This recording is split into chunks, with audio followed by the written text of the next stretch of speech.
MDI world की जानिब से आपकी खिदमत में हाजिर है अनमोल खजाना। बिस्मिल्लाहिर्रहमानिर्रहीम। अस्सलामुअलैकुम नाजरीन, उम्मीद करते हैं आप सभी लोग खैर आफियत से होंगे। नाजरीन, अनमोल खजाना के एक और नए एपिसोड में आप सभी लोगों का तहे दिल से इस्तकबाल है। आज के एपिसोड में हम आपको बताएंगे कयामत के दिन अल्लाह पाक की तरफ से सबसे पहले किसको सलाम पेश किया जाएगा। तो चलिए नाजरीन शुरू करते हैं।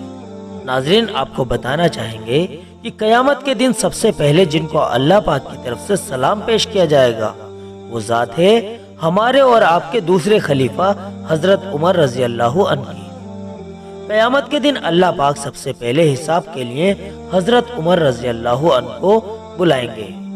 हजरत उमर रजी अल्लाह अन्हु को आवाज लगाई जाएगी, आप आएंगे और जब आप रजी अल्लाह अन्हु हिसाब देने के लिए आगे बढ़ेंगे तो अल्लाह पाक आपको सलाम पेश करेंगे। अल्लाह फरमाएंगे, अस्सलामु अलैकुम या उमर, सलामती हो तुम पर ए उमर।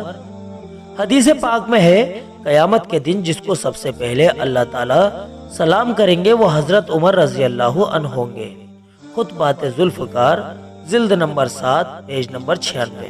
नाजरीन, हजरत उमर रजी अल्लाह अन्हु वो शख्सियत हैं जिनके बारे में अल्लाह के प्यारे हबीब ने फरमाया था कि अगर अल्लाह ताला नबूवत के सिलसिले को बाकी रखता और मुझ पर खत्म ना फरमाता तो मेरे बाद अगर कोई नबी बनता तो वो उमर होते। हजरत उमर रजी अल्लाह अन्हु के बारे में आता है कि जब आपने इस्लाम कबूल नहीं किया था तो जब वो बकरियां चराने के लिए जंगल ले जाते थे तो जंगल से वापस आने के बाद जब बकरियों की गिनती की जाती थी तो बकरियां कम निकलती थी। इस पर उनके वालिद खत्ताब उनसे कहा करते थे कि उमर, तुमसे तो बकरियां भी चरानी नहीं आती तो तुम क्या करोगे, यानी इतना आसान काम जो है वो तुमसे नहीं होता तो तुम अपनी जिंदगी में क्या करोगे। ये उनके इस्लाम कबूल करने से पहले की हालत थी। इसी तरह इस्लाम कबूल करने से पहले आप रजी अल्लाह अन्हु का अगर कोई सबसे बड़ा दुश्मन था तो वो थे अल्लाह के प्यारे हबीब। हजरत उमर रजी अल्लाह अन्हु हर वक्त अल्लाह के प्यारे हबीब की जान लेने की मौके की तलाश में रहते थे। एक दिन हुआ ऐसा कि आप हुजूर को जान से मारने के इरादे से घर से नाउजुबिल्लाह निकल पड़े। रास्ते में एक साहब मिले, उन्होंने पूछा, उमर कहाँ का इरादा है? बोले, अपने बाप दादा के दीन के दुश्मन मोहम्मद को कत्ल करने जा रहा हूँ। तो उन साहब ने बतलाया कि पहले अपनी बहन और बहनोई की खबर लो, वो भी मुसलमान हो चुके हैं। बस क्या था कि जुनून और ज्यादा आ गया और पहले अपनी बहन के घर पहुंचे। वो और उनके शोहर बैठे हुए कुरान शरीफ पढ़ रहे थे। जब उन दोनों को मालूम पड़ा कि उमर आए हैं तो जल्दी जल्दी में वो कुरान शरीफ को छुपाना भूल गए। जब अपनी बहन और बहनोई को उमर ने खूब मारा और फिर कुरान शरीफ पर उनकी निगाह पड़ी। बहन से कुरान शरीफ पढ़ने के लिए मांगा। बहन ने कुरान शरीफ देने से इनकार कर दिया और बोली कि तुम नापाक हो, पहले गुस्ल करो क्योंकि कुरान शरीफ को नापाक लोग नहीं छूते।